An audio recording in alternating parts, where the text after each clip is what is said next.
Welcome to the Ages of Rock podcast with your hosts Bill Algie, Dennis Talbot, and Alan Tate. We are three guys who have one thing in common, a love of rock and roll. Our goal is to talk about all things rock. We hope you find this show intriguing, funny, and occasionally highly opinionated. Enjoy! Hey, welcome back to the Ages of Rock podcast.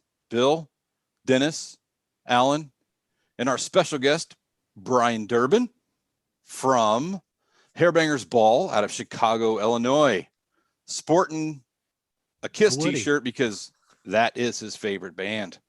Kiss Asylum too. Asylum. I was gonna say it's a unique shirt. Yeah, it is one of my prized possessions. Is this a video podcast too? Yeah, it is. Yeah. Okay, so people are going to be able to see the sweat stains on my armpits and all that great stuff. You can't see them. It's good. All right, cool. Like I said, we can't smell them, so it's good. So Kiss sold what, about 3 of those shirts back in the Asylum days? Was that what it was? Oh yeah, I probably have all 3 of them too. Was that when they did the tour? Was that when they? Well, did what's funny? I saw that tour. Did they do the shirts that Gene and Paul did, the individual shirts on that tour? That were like pink and purple or red. I don't know. They were funky colors and they had like this whole weird vibe to them. I don't know if that was that tour, maybe the next one. They had some weird shit. For those. All I know is I didn't get to see the Hot in the Shade tour because I was overseas during that tour, but I do have a Hot in the Shade t-shirt that I can no longer wear because it's a size small. Yeah. Well, the last Kiss t-shirt I bought was when Bill and I and Alan was there too at the second show of the reunion tour, and we were in Louisville, and I paid $85 for a fucking shirt? Yeah, in $75-$80, dude. Yeah, and I was like going, I paid a bunch of money for one of those. Never again. I was like, I'm done. One of those convention shirts. I can't believe that. I can't. I remember we bought those, and I'm like, I bought 2, and I bought the one that was like the actual thing, and they had that one with the forehead. Remember, that was like the black with the. It was like a tie dyed with the. Oh yeah, it was ugly. Yeah, that one. But it was like $75. I'm like, oh fuck. and of course, I'm bigger than I was back then, so I can't wear it. So nobody can wear any of that shit anymore, except for Brian, who's like obviously he's skinny and wearing stuff from when he was 12. Yeah, but I'm having no fun too in the process. He's a rock. He's a rock star. I might be more slender than I have been in the past, but I'm having no fun in order to be slender. So yeah, So you're not on the Vince Neil diet. Is that what you're saying? I was just gonna say. I wonder how many shirts Vince Neil can't fit in right now. Every freaking one of them. I would love to. One he bought yesterday. I have some big plans for September. I'm going to do like a Guy Fieri day, like all like places that he's gone to in Chicago, diners, drive-ins, and dives. And I'm going to get the most billowy shirt I can possibly get, walk around wearing sunglasses, and me and all my friends are going to go to Flavor Town. I can't wait. Cool. We'll call Vince. He's probably got a shirt. He's got a shirt that he's got. Whatever he's wearing now, you can wear it. Vince Neil buffet special. Sorry, we're just giving him shit. It's kind of funny. It's a rolling joke. All right, I don't think I introduced. This is like episode number 269, which I don't think I introduced 69. That at all. But it has 69 in it, which I think is 69's very cool. Approved for this. That's a for foursome. This podcast. That's a crazy foursome's what that is. It's like got rock and roll written all over it, doesn't it? Mayhem ensues. So, man, what have you been up to? What's that? What have you been up to? Playing a lot. All over the Midwest. We are making a mess of the Midwest. I can't even get my own slogans right now. This is great. Cheers, everybody. I just started. So unfortunately, it's not the booze talking. Unfortunately, it's just lack of brain cells. It happens. So much like the Ages of Rock podcast, you are the uncola, the unprofessional, the unrehearsed, the unprepared. Uncensored. Yeah, uncensored. There you go.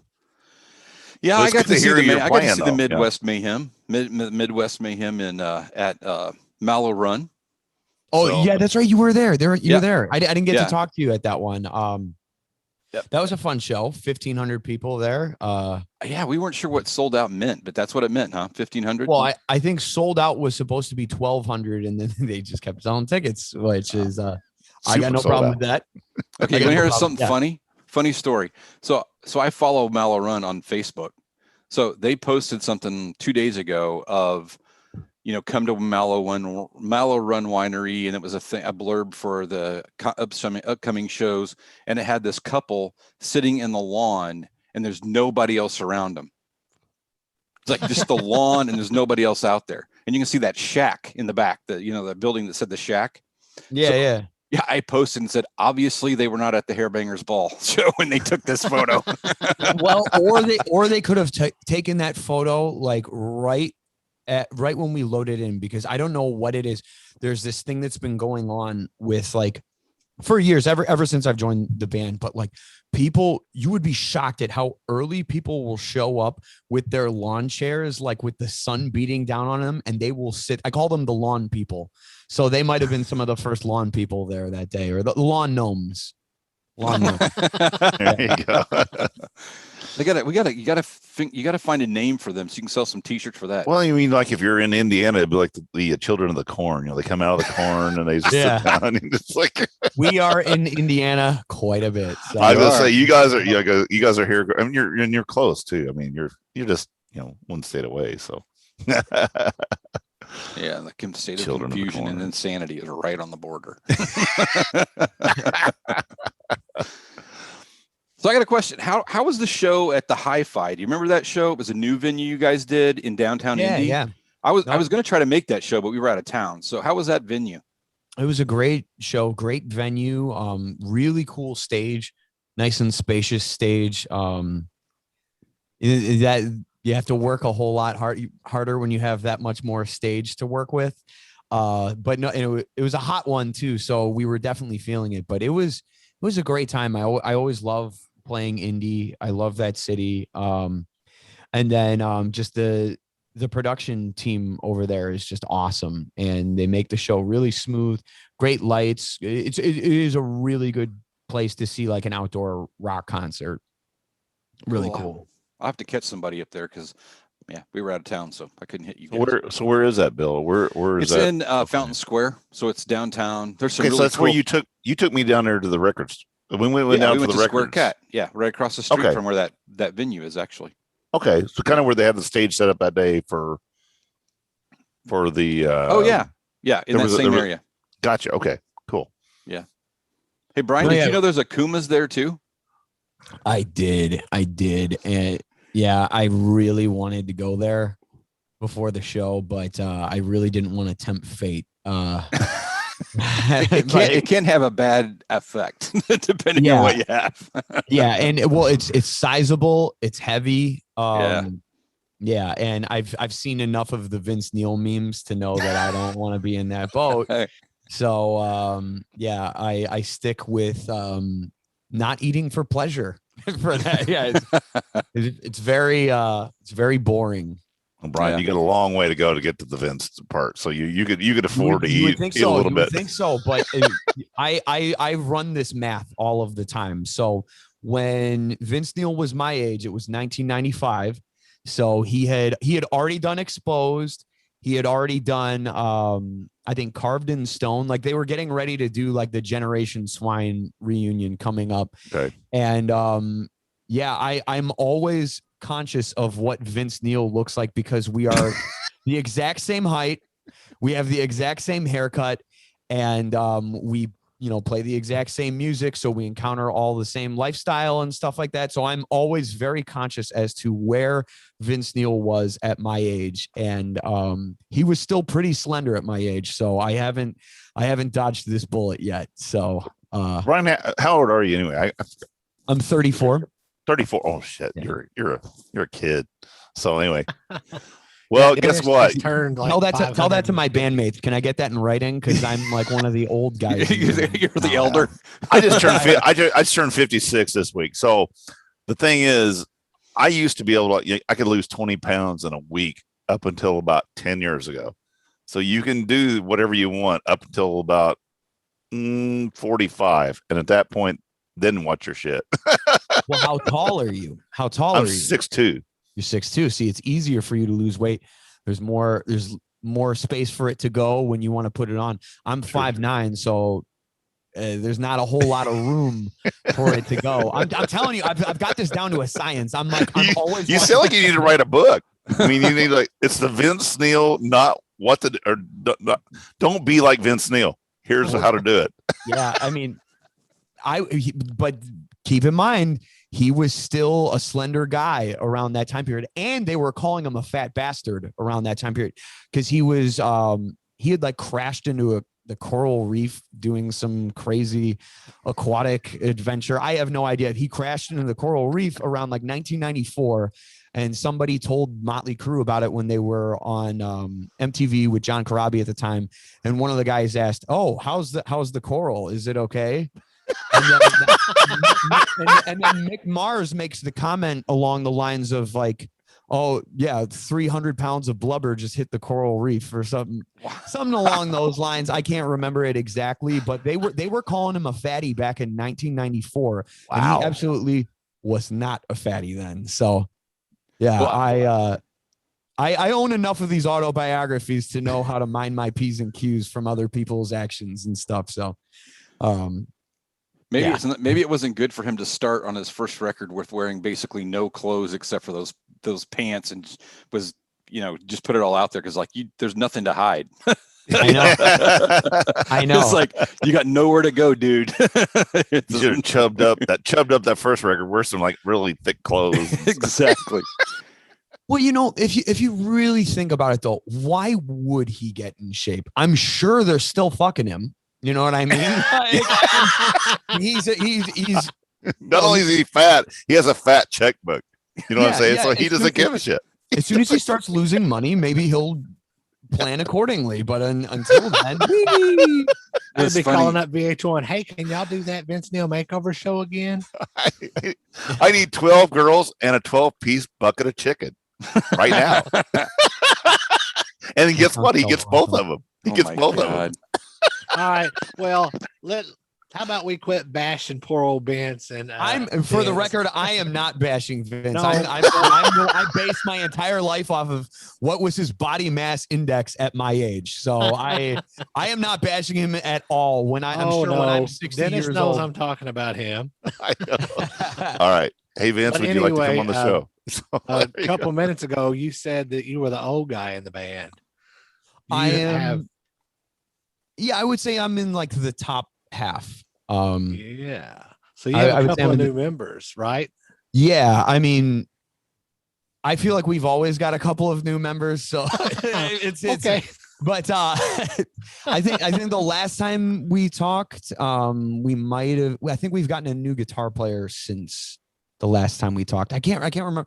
When was the last time we got together? I think the drummer's new too. Okay. The drummer was a heavier set guy with the mohawk. Yeah. That's Mr. Kid Chaos. Yes. Yeah. He was actually at our show in Rockford the other night. Okay. It was really good to see him. How many people have went through that band though? What's the? Let him answer my question first. Yeah. Well, no. Sorry.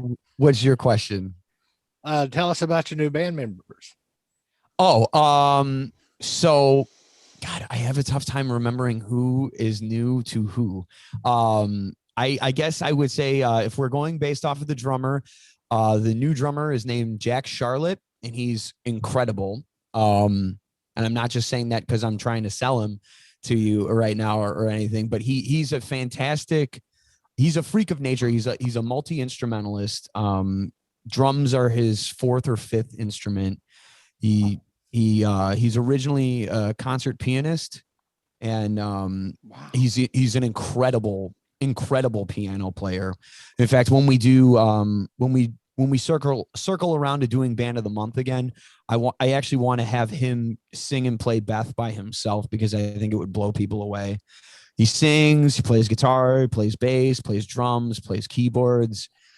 He's one of the most talented people I've ever met in my entire life, and one of the most interesting people I've ever met. And And then our new guitar player is not exactly new. He's been around the band since about 2013. He used to fill in for one of the other guitar players, and then became a full member last year. His name is Daryl Diamond in Hairbanger's Ball, and then his name outside of Hairbanger's Ball is Marcus Johansson. You can check him out at johanssonshreds.com. He plays in a band out of Germany called Them. That are great band. He also, I don't want to speak out of turn, but I think he still plays in a band called Forearm out of Australia. Or maybe does some stuff with them from time to time. I don't know. Maybe the band is not a band anymore. I don't know, but I know that he's a total pro. He's an amazing guitar player. And his solo on our song All Aboard the Bang Train speaks for itself. I'd like to see any other guitar player play it. Like, it's really good. Cool. Really good. That is cool. Thinking about that, from the first time I saw the band, Polly is the only person that's still in the band from the first time I saw them. So I saw you guys. So the first time I saw you guys was the lead singer before Zach Wild. Okay. So it was a shorter, heavy set guy. That's the only time I ever saw him. And I saw him then, and then I saw Zach after that, and then you. So that's been who I've seen. I think you're talking about Scotty Von Blazen. Oh, okay. I think that's right. Yeah. It would either have been Scotty or Tyler. Yeah, I think that was his name. I think Scotty was his name. But yeah, so everybody else has been turned over. But yeah. It's a great band. I mean, I think you guys do a great job. Good production, good show. So it's awesome. Yeah, it's essentially it's Polly's band, and I mean it's even her band when she wasn't playing with the band. She runs the band, she produces the show. That's really who's been running the operation all this time. It's her show. I mean, and we've seen a lot of other people, come and go in the band or start their own bands playing the same songs, and the show's not the same. And that's largely just because of, Polly's standard for a rock show, which I don't know if she knows, but her show is basically the same DNA as a Kiss show. So, right. But I mean, you guys are basically the Midwest version of the Rock of Ages that is in Vegas. You know what I'm saying? Where they kind of do all these great songs, but it's not a band. I mean, they have, guests come in, they have band, people that come in there. There's not a band that, a set band. But there's been a couple of people that we've had on that actually played in that show a few times. Oh, cool. But I'm saying that you're kind of like the traveling version of it in the Midwest. Hairbanger's Ball is that. I call us the Dallas Cowboy cheerleaders of 80s hair metal. Is what there you go. Is how I refer to us. But I mean, you're keeping it exactly. You're keeping that spirit. You're going around giving us a show of all these great songs that we've heard, throughout the 80s and that we still listen to. We still go to our car and pop that CD, cassette, MP3, whatever the hell you're putting in your thing. Who's got a cassette player in their car? I did up until I traded my Sport Track in. That was the last one. My new car didn't even have a CD player, so that's what's really. I have an 8-track. I'm just kidding. No. My truck or the band's van does not have a CD player either. It's terrible. Bad. My laptop doesn't have a CD player. I actually don't even know if I own a CD player anymore. And I have a CD drive for my computer, but I'm like you. I don't think I have a CD player anymore, and I've got a ton of CDs. I have a ton of CDs as well, and I just probably need to just like I did my cassettes at some point, put them one night before the dump truck comes, put them on the curb, just let them sit there and cry all night, going, "Oh man, no, I did that. I did that. No way." I couldn't do it. I sold off a couple that I probably never opened and looked at. When I moved out of my parents' house, I sold off a handful of them that I just I didn't really like connect with over the years or anything, but I still kept all my real serious CDs that like I, basically spent my entire life with. They ain't going nowhere.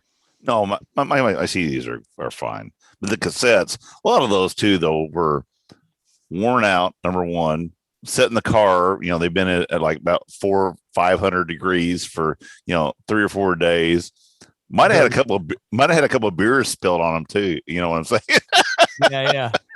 Or I like when you leave CDs in your car for an extended period of time, and then all of a sudden the album cover is like white the next time you see it, even though it's the Metallica Black album. It's the Metallica White album. What's up with this? Exactly. So how did you handle being in COVID? What did you guys do when you weren't playing for X amount, or how long did you not play for? Bill went to your last show, I think, wasn't it? Yeah, at the Bluebird in March. Yeah. Yes. March. Yeah, 2019. So we stopped playing. I think the last show was March 14th. Yeah. And then the first show started back up again. Wasn't in front of a crowd. It was at it was a live stream that we did at the Whiskey A Go Go in Hollywood. Right. That was really cool. I'm excited because we just got a phone call from them recently, so we're hoping to go back out to Hollywood soon and actually do a show in front of a crowd, which will be quite exciting. Still working out all the details on that, and that probably won't be until fairly deep enough into 2022 until that happens. But we stopped on March 14th, and then we started again around, I think it was June 27th. We did a live stream, and then as soon as people started doing outdoor shows, we kind of slowly started doing a couple here and there just to mostly to support the people who have been paying us for, like all the clubs that we play or all the different festivals and stuff. We were fine. Everybody in Hairbangers Ball was on unemployment at the time. So we were fine personally, but we wanted to make sure our clubs were going to be there when we came back, and we made the decision that we were going to start playing where we could under the circumstances that we could. And it was weird. It was really weird. There were a lot of shows where, a lot of Bluebird shows where we were playing to, 100 people sitting at tables wearing masks, that the tables were 6 feet apart from each other. But the nice thing about it was we found out people actually will show up to a show and watch a band play music, which is something that a lot of my friends who are in other cover bands, they didn't have the same thing. Like if it's like a hip hop band or something like that, for example, it's really hard to watch a hip hop show or anything that's dance oriented. Like I doubt there were a whole lot of disco bands in the year of 2020 that were playing any sort of shows. Not to knock on disco. Actually, disco, I have some of the most amazing musicians of all time, but nobody knows it. So it was refreshing to know that people would come out and watch us play music. So we started shaking up our set list a lot and adding things that we had never played before. Like we started playing 17 by Winger and Jet City Woman by Queensryche and cool. I want to see that. well, yeah, we were playing it every show for almost a year now at this point in time. Yeah, no, we've been playing those songs quite frequently. With festival season, we've kind of dipped back to a little bit more of like what we call the bubblegum stuff, like the hits, like Nothing But a Good Time, Living on a Prayer, Round and Round, all the songs that every 80s hair band plays. But no, we got away with playing some deeper stuff. We were playing Wasp, I Want to Be Somebody. It was really fun doing those shows because we had to shake it up, not only for them but for us. Right. So and then it would be like a show, like maybe 3 shows a month, and then a lot of them would get canceled, and then A few months ago, though, our schedule just kind of came back in full force, and we've been playing ever since. And, a lot of them have been 3 shows in a week, whole lot of travel lately. So we've been busy, and August is going to get even crazier than July. That's great, though. I'm glad to hear that. I'm glad it is great, but it's a tough thing to get used to when you're conditioned to, play no shows a month, and then it's 3 shows a month. Right. And then all of a sudden, bam, you're back to doing 12 to 15 in a month.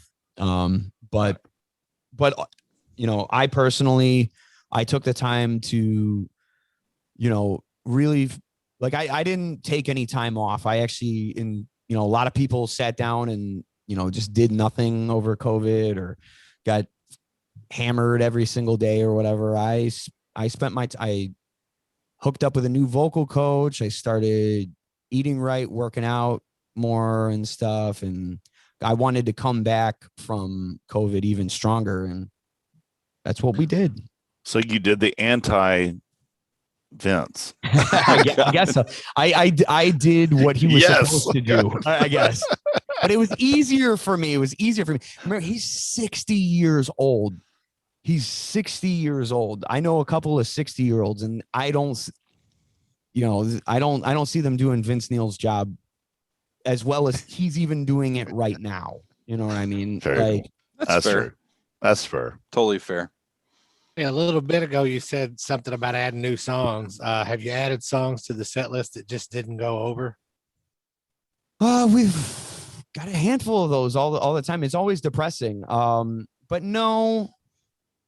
It's a difference between doesn't go over and doesn't, because you'll play a song some nights where, like, for example, like our bass player Rod Viper sings like Don't Stop Believin', and then he also sings Jet City Woman by Queensryche. And obviously, Don't Stop Believin' is crowd crack, but Jet City Woman is a little bit deeper. It requires someone with a little bit more sophisticated of a palate, if you will. And obviously the crowd response volume wise is not the same as when he does Don't Stop Believin', but we find on our social media, sometimes that's like the highlight of the show for maybe 10 people, that night. So you have to play some deeper stuff and make, somebody's night like that. And, he sings the shit out of both of those songs. And, Jet City Woman, although it may, look not as convincing as Don't Stop Believin', we're not ever going to get anybody who writes the Hairbangers Ball page the next day. I had such a great time last night. Thank you so much for playing Don't Stop Believin'. Like, every band plays Don't Stop Believin', but somebody will say that about Jet City Woman, and it will make their night, that we played that song.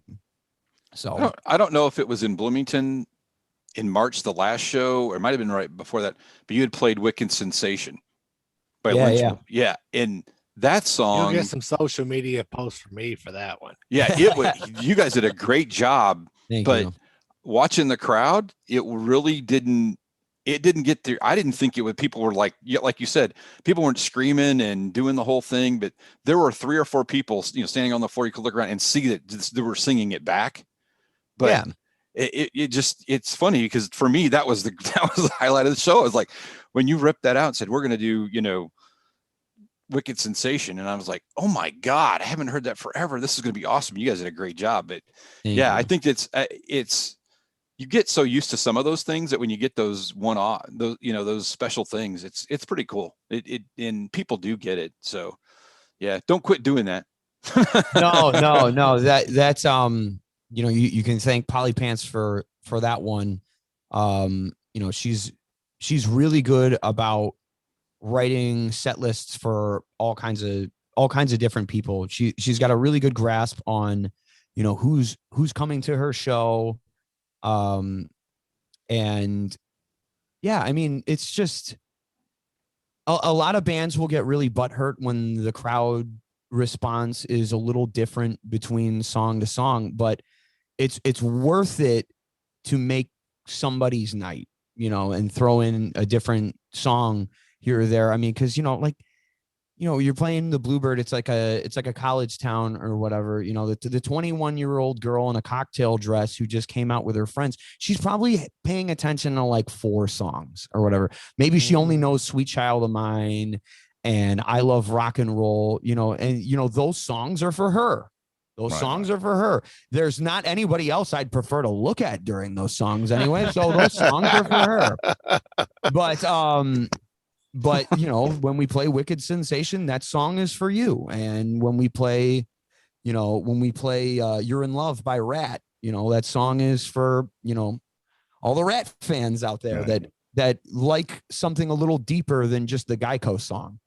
Hey, Paul Stanley, Brian Durbin is talking to you. Yeah. What do you mean? And the one thing you got to do though too, and I remember when I was playing in a cover band here a couple of years ago. You work on a song and you think, oh my God, this is just going to go over because you're all fired up. Everybody in the band's fired up about playing it.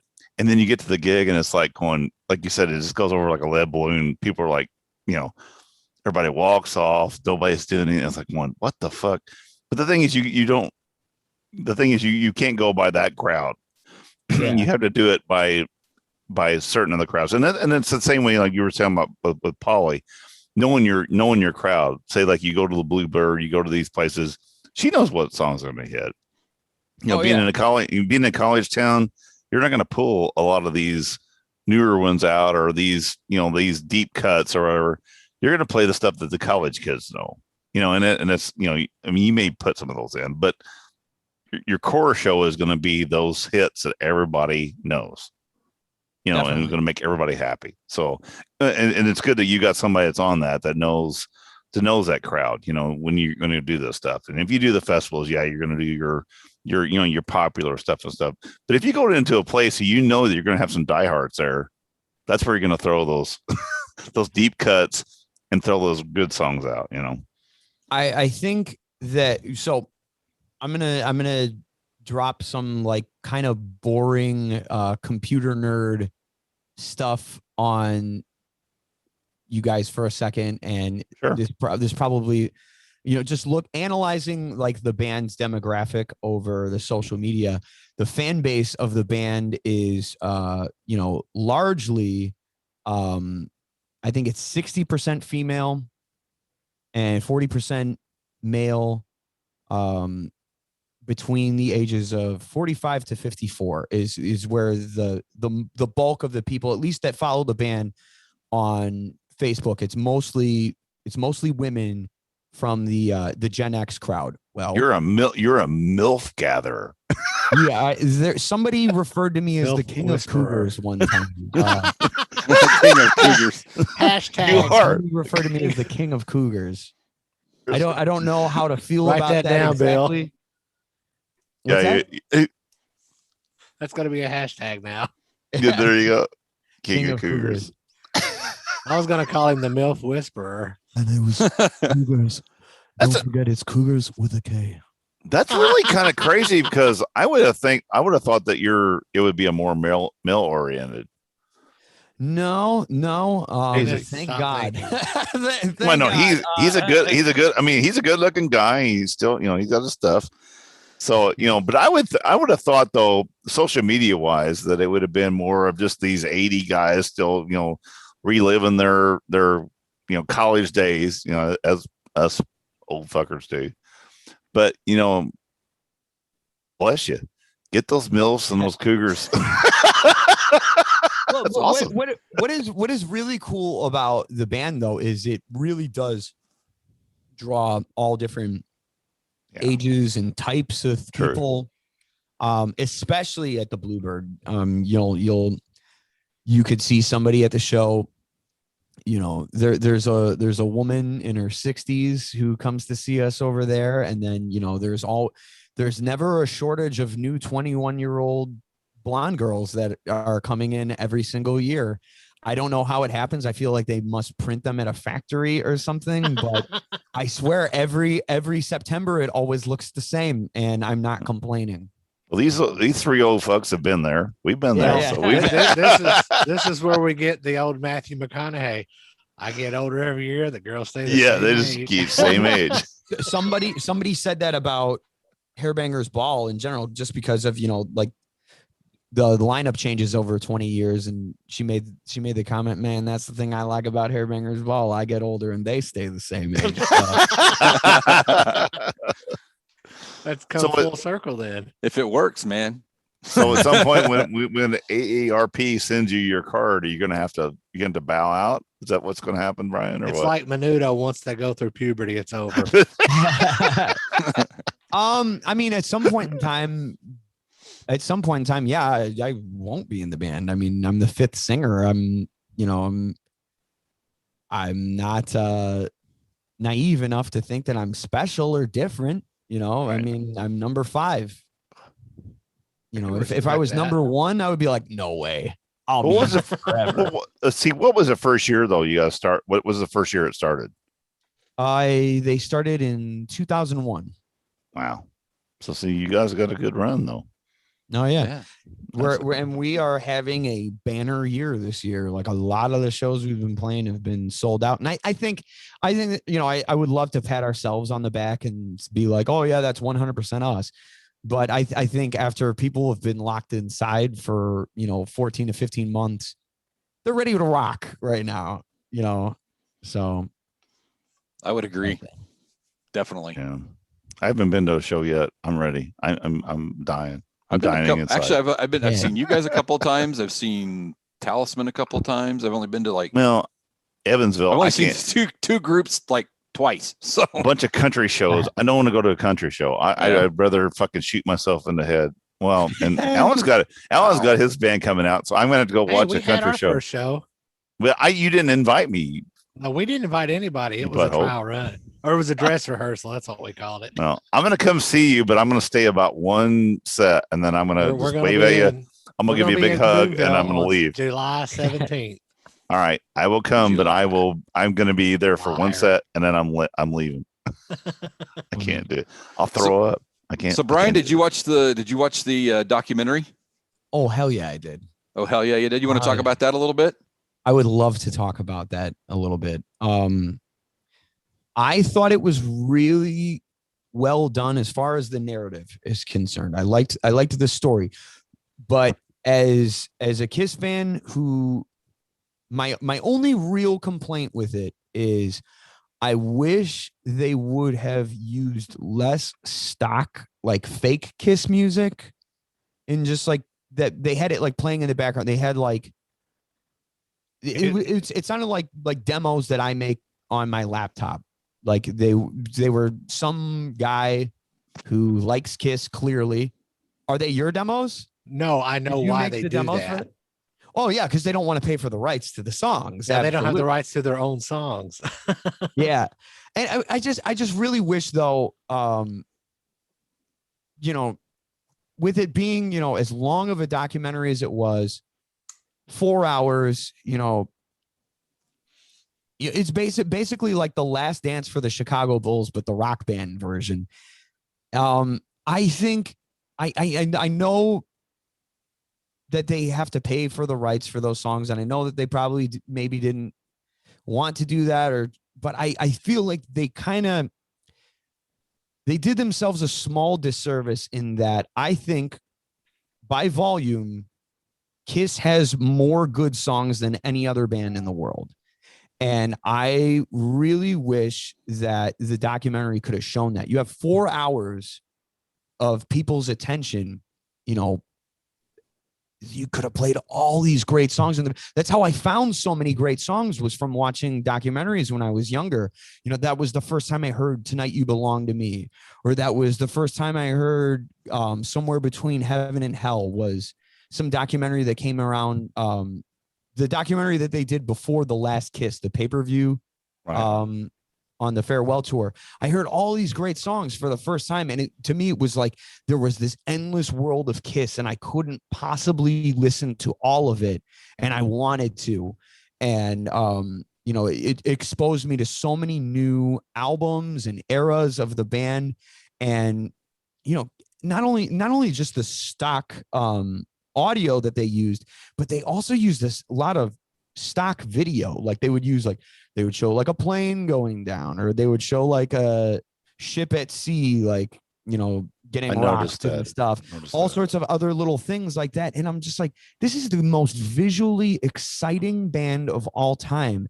And I'm sitting here looking at stock footage and listening to stock music. Like, you know, at this point in time, everybody's made the comment for years, you know, Paul and Gene have more money than they know what to do with, kind of a thing. So I think if you're making your last documentary, seemingly there probably will be another one at some point in time, let's face it.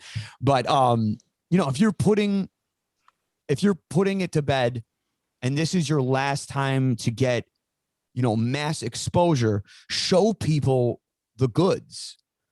There's so many great visuals. 4 hours. I mean, there's over 4 decades of Kiss. You know, there's 5 decades of Kiss almost at this point in time. Like, let's not put in stock video. Let's not put in stock audio. Let's show them that this is the best fucking band in the world. And I mean, they did a great job of telling the story. I liked all of that. But I mean, I would have liked to have heard, you know, I mean, anything. Throw Baby Driver on for 2 seconds. Throw Mr. Speed on for 2 seconds. Put, you know, Got Love for Sale on for a second. Put on Larger Than Life. Like, you know, you guys have more great songs than any band in the world. Let's hear them. That's the only thing. And I know them all, but there is some 12-year-old kid who saw Kiss for the first time when he saw that. And now he thinks the story of Kiss is, one day some Jews from New York put makeup on. They lit off some bombs. Some guys did drugs, and then they got rid of the guys who did drugs, and then they took the makeup off because they didn't want to have Goat Boy and Turtle Boy anymore. So then they went unmasked for a little while, and they kind of had a career there for a second. And then the internet breaks and grunge is over, and you know, they put the makeup back on. And then that's like it. There's so much more to Kiss. There's so much more to Kiss. Yeah. So, and I like your take. Great.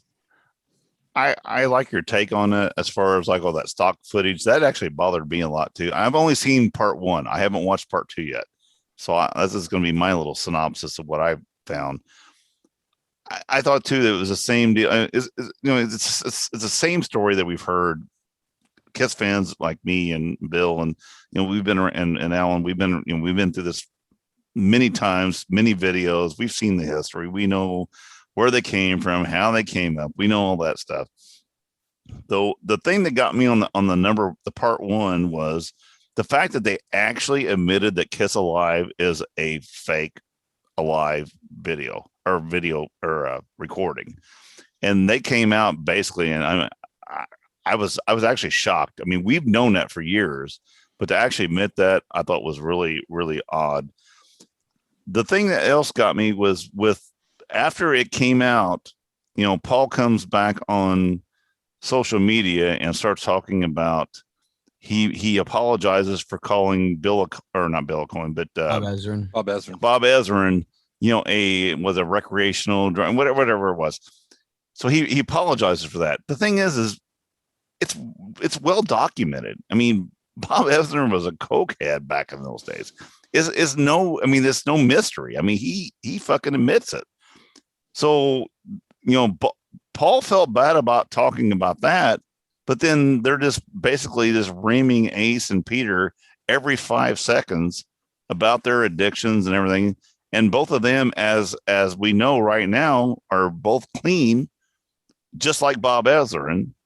So why isn't he making an apology for that? You know, that's my thing. It's just a constant dig. It's a dig, you know, and I'm sure it's because of, you know, every time you see the thing at the very beginning, you know, Ace and Peter was asked to come on here, but they're not on the, you know, they declined. Well, they wanted to get paid. Right. And they didn't get paid. You know, same thing, you know, when they were talking about Beth. Like you said, they're playing some stock fucking some stupid ass song, some piano song of some sort. that was where I mean, I kind of noticed it a little bit, but when they put in the fake like Beth music in the background, I was like, oh shit, this is intentional. Like they're, I don't know. They approved it. And supposedly that Peter didn't approve them using Beth or whatever because he didn't get paid. Whatever. Like I said, this stuff is going to go, till the end of time. They're going to not agree on anything over. But I did think I thought it was well done, and there was a lot of footage on there that I had never seen, and I thought it was really cool.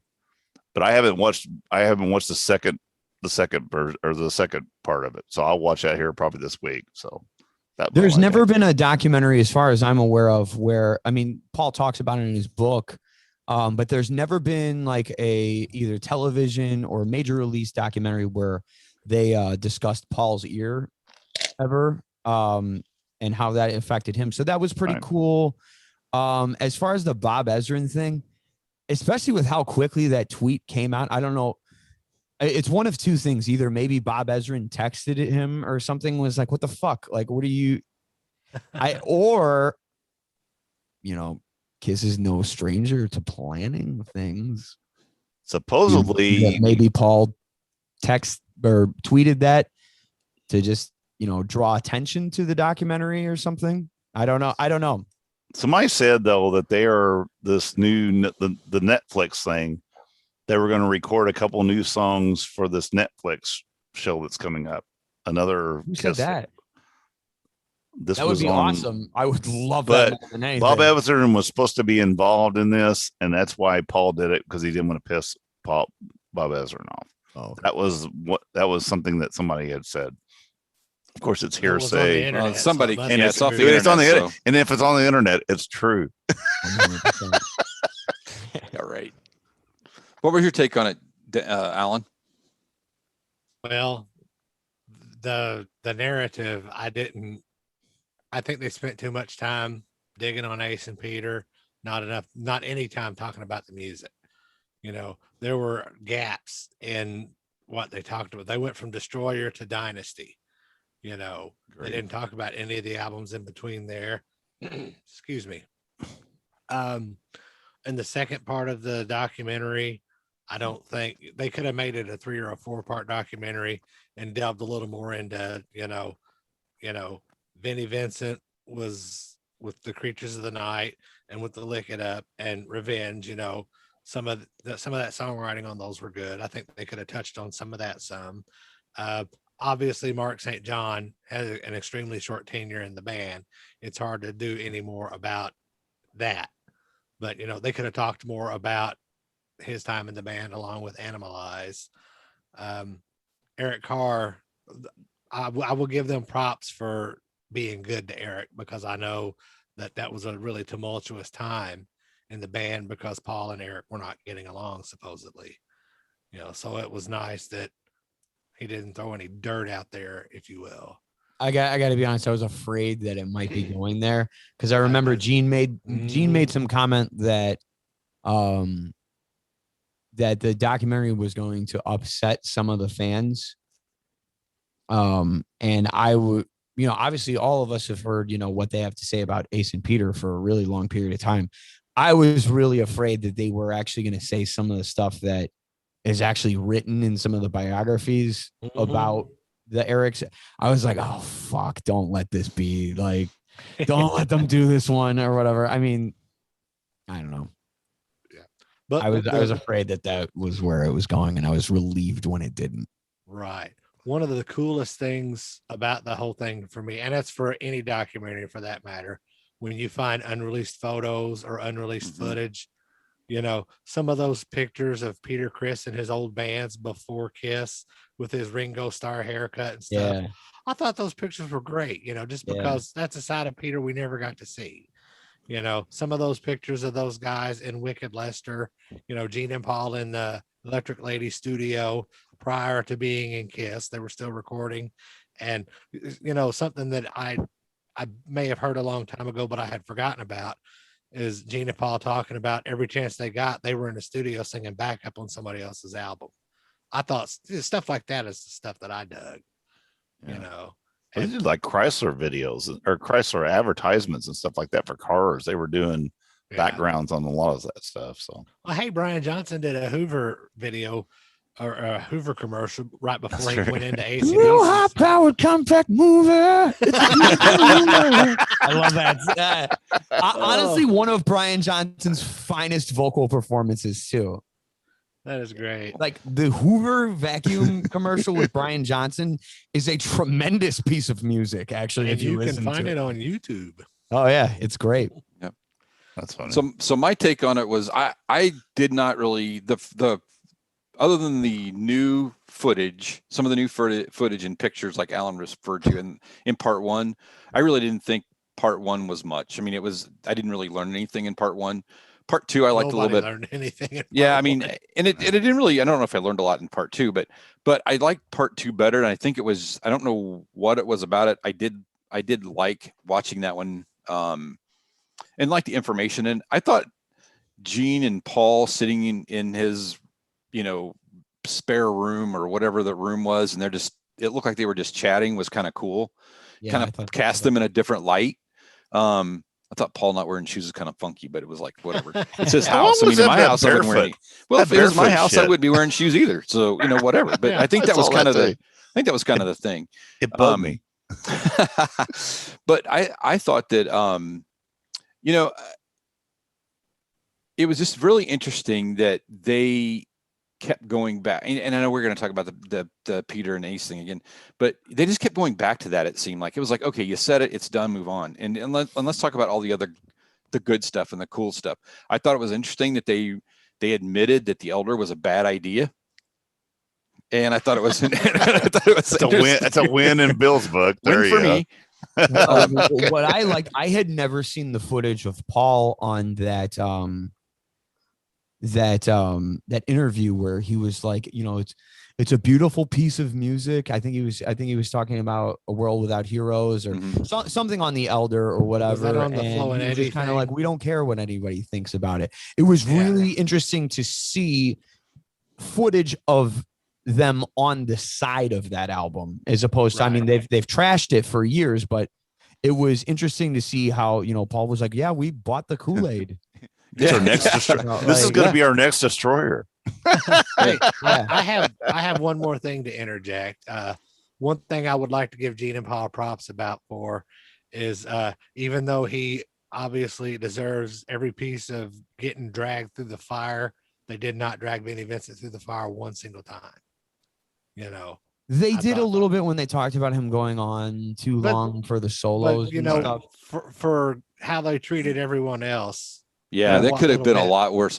They were too busy crashing Ace and Peter. They didn't have time for Vinny. But the interesting thing was when they were showing that, unless I'd like to see the credits, because if that was the Evansville, Indiana show, Dennis and I were there, and I was standing right in front of that when that whole thing happened.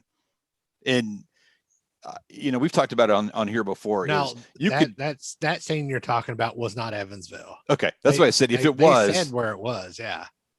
Yeah, I don't remember. Yeah, I think they just said it in near the end of the tour or something like that. That was my Kiss. That was my first Kiss show too. Yeah, so it was just interesting because he must have been doing that before. Because when he got kicked off the tour, it was really bad that night.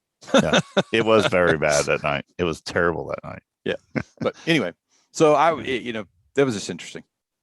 That is cool. I would have liked to have heard Paul comment a little bit more on the 80s stuff, because obviously I actually watched 3 documentaries in a row that day on A&E, because they had the I Want My MTV one, then they had the Ozzy one, and then they had the Kiss one afterwards. That was the night it debuted.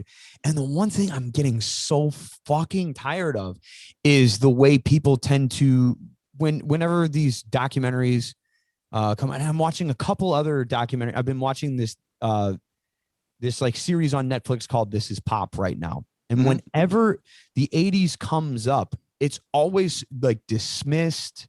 It's always, with any type of band, it's always written off as just like, garbage music or a garbage time period and stuff. And just, I don't know. Like, as someone who's wearing a Kiss Asylum shirt right now, like, I don't feel that. I understand why Gene, looking like Phyllis Diller around that time period, was a little uncomfortable with it. And also, to be fair, I don't think that his skill set is what Paul's skill set is in that era. You know what I mean? You can't. It's really hard to repurpose what Gene Simmons brings to the table in Kiss to the 80s. He's not a pretty boy. I mean,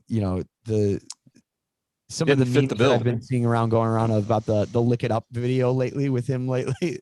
Nick Simmons shared a really funny meme with Gene Simmons on it. I wish I could explain it, but I feel like I'll just waste a whole lot of time right now.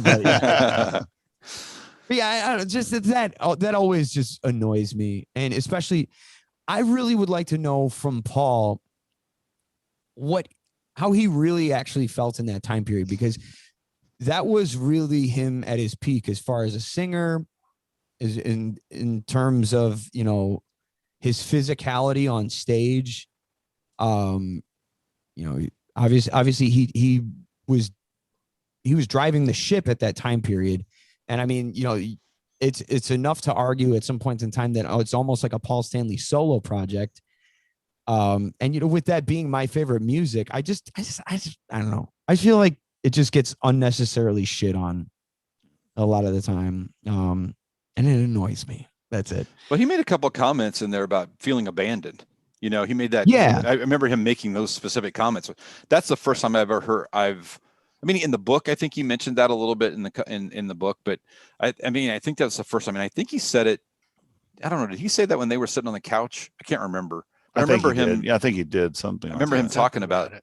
I remember him talking about that specifically. And I think that it's good for him to say that and Gene to hear it. I don't know if and they may have heard him. I'm sure Gene, pretty sure Gene heard it back in the 80s too, but didn't give a shit. But, yeah, it was, there's more to come. I think we're, there'll be more, there'll be another Rockology and there'll be all this other stuff coming, or Kissology. So, well, what was really weird is at one point in time when Paul said to Gene, like, quit bullshitting me, Gene's response in the thing was like, fine, you know what? You're right. I'll step back slowly. So that kind of made me wonder, was there a time when Gene was going to be out of Kiss too? That's the way it looked to me. Yeah, they didn't really expand upon that. I would be willing to bet that if any of those movies Gene's was in had taken off, he would have left Kiss in a heartbeat.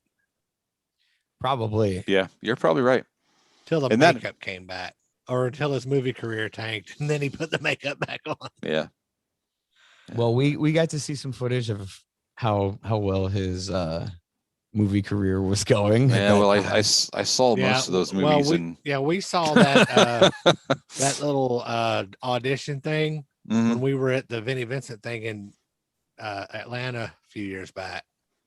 Yeah, they showed that, and of course, me being the jackass that I am, Eddie Trunk was really into watching it. I'm like, hey, dude, let's take a selfie. But that's just because I was being mean to Eddie. Yeah. My favorite Gene Simmons one is I can't remember if it's called Never Too Young to Die. Oh, I love that movie. It's the one where he plays like I don't know how you're supposed to refer to them now appropriately or whatever. But yeah, I just like that. It takes a man like me to be a woman like me. Yeah, that part is hilarious. Hey, that was pretty good. That was good. My favorite part of that movie was the very first line. Gene said something about, "Hello, all my turds." I'm like, really? This is going to be a classy movie. I could see. For sure. Well, Brian, we want to let you get out of here, man, and really appreciate you hanging out with us for a little while, and good. Looking forward to seeing you out on the road. And yeah, thank you. I always love coming on and hanging out with you guys. This is always a lot of fun. Hopefully sooner than later. Anytime. You'll see three old guys at the Bluebird. Hell yeah. And we're going for Taco Bell. You know what? You go to the Bluebird afterwards. There's usually three old guys at the Bluebird. Yeah. There's usually yeah. Scoop it on the 21-year-olds. Yeah, whatever. Anyway. No. Not us. I'm just saying those other three guys. No. All right, man. Hang around for just a second. Alan, you want to take us out of here? Visit us on agesofrock.com. Check out our past episodes and our social media links. And until next time, peace out.